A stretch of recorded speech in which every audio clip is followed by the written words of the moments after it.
स्पर्श भाग 1 कक्षा 9 पद्य रैदास जी द्वारा लिखित सरल रूप में भावार्थ।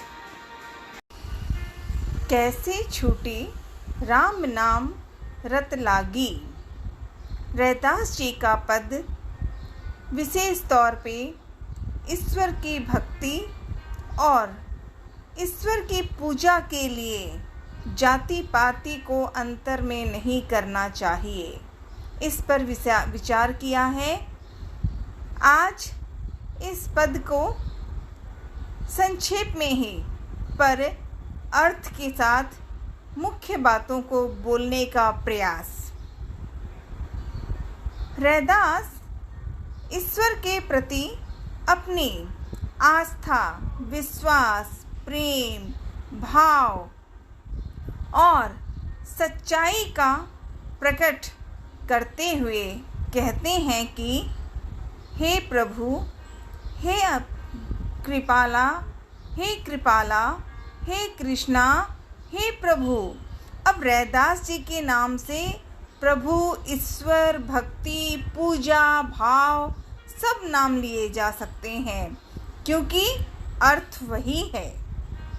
हे प्रभु, तुमसे मेरा नाता कैसे टूट सकता है, क्योंकि हमारा रिश्ता तो अपनापन है, प्रेमी है।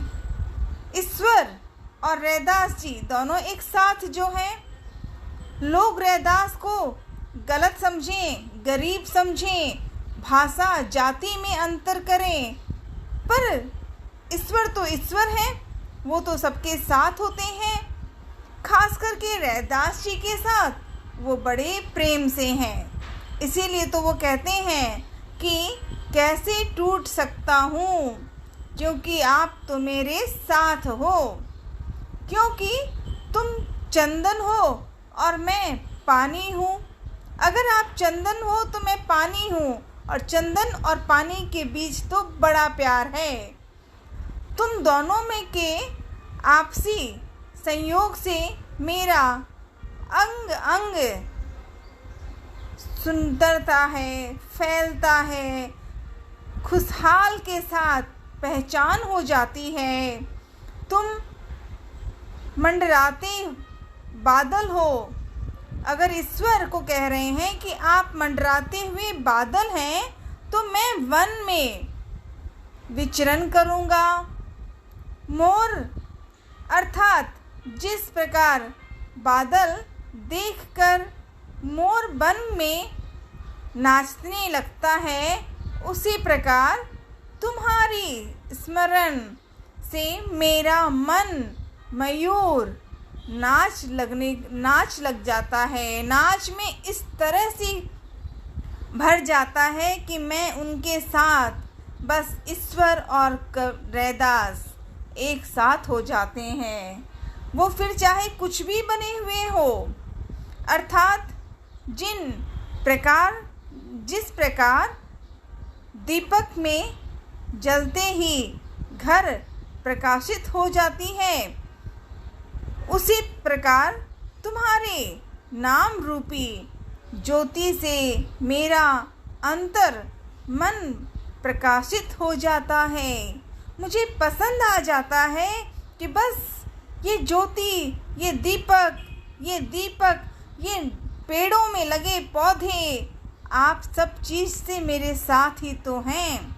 मुझे तो भक्ति चाहिए। रैदास जी कहते हैं कि मेरी बस यही इच्छा है कि मैं आपके साथ रहूं। फिर चाहे प्रभु जी, मैं चाहे कुछ भी बन जाऊं, चंदन, घन, दीपक, मोती, और सबसे बड़ी चीज़ ईश्वर की स्वामी, ईश्वर की भक्ति, ईश्वर की पूजा मेरी शक्ति, सच्ची शक्ति है और वही चाहिए।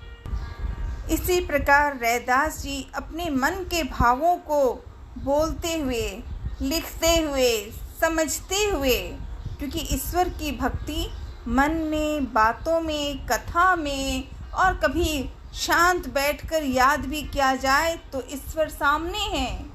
प्रभु कहाँ दूर होते हैं, बस याद करने वाले चाहिए। रैदास जी यही तो कह रहे हैं। इसलिए इस पद में इतने सुंदर रूप में, कम शब्दों में, छोटा सा पद है लेकिन अर्थ बहुत है। प्रभु जी तुम स्वामी, हम दासा। दासा माने दास, सेवा करने वाला। तो प्रभु जी ऐसी भक्ति करने का सिखा दे मुझे कि बस आप मेरे साथ रहें, मेरे साथ रहें। अतः तुम मेरे लिए स्वामी हो प्रभु, तुम मेरे लिए स्वामी हो और मैं तुम्हारा सेवक, दास, सेवा करने वाला हूँ। मैं निर्धन हूँ पर बहुत धनी हूँ क्योंकि तुम मेरे साथ हो। प्रभु जी आप मेरे साथ हो। इस प्रकार ईश्वर की बात को, ईश्वर को, भगवान को प्रभु कहकर दुनिया के हर भक्ति की जो ईश्वर की शक्ति है उसका नाम बोलते हुए कहते हैं कि भक्ति हमें हमेशा आपके साथ मैं करता रहूं, मैं करती रहूं। मैं इंसान हूँ, स्त्री हो, पुरुष हो, हर किसी को ईश्वर का नाम याद रखना चाहिए। अगले पद में रैदास जी कुछ और भी अपनी बात को, ईश्वर की आराधना को कैसे कहते हैं। राम मैं पूजा कहाँ चढ़ाऊँ, कैसे चढ़ाऊँ। ईश्वर का नाम लेने के लिए तो मानव के मन में शांत होना चाहिएगा, प्रेम होना चाहिएगा, विश्वास रूप में ईश्वर की आराधना करनी होगी और वो भी सच्चे मन में, दिखावटी नहीं। कवि रैदास जी का विशेष रूप में ये कहना है कि हे प्रभु मैं तुम्हारी पूजा किस प्रकार करूं, कैसे करूं, क्योंकि मेरे मन में तो अनूठे फल एवं कंद मूल का अभाव है। अभाव अर्थात गरीबी है, दिक्कत है। लेकिन सबसे बड़ी जो संपत्ति है वो है ईश्वर का नाम, प्रभु का नाम। गाय के थन का दूध जूठा है। भौरों ने फूलों को और मछलियों से जल को, और भी अन्य जीव जो हैं वो सब कहीं न कहीं ईश्वर को ही तो जानते हैं, ईश्वर से ही तो रिश्ता है।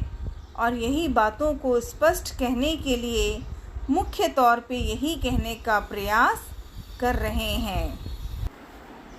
इसमें भगवान और भक्त की जो गाथा है, जो विश्वास है, जो प्रेम है, उसका वर्णन है।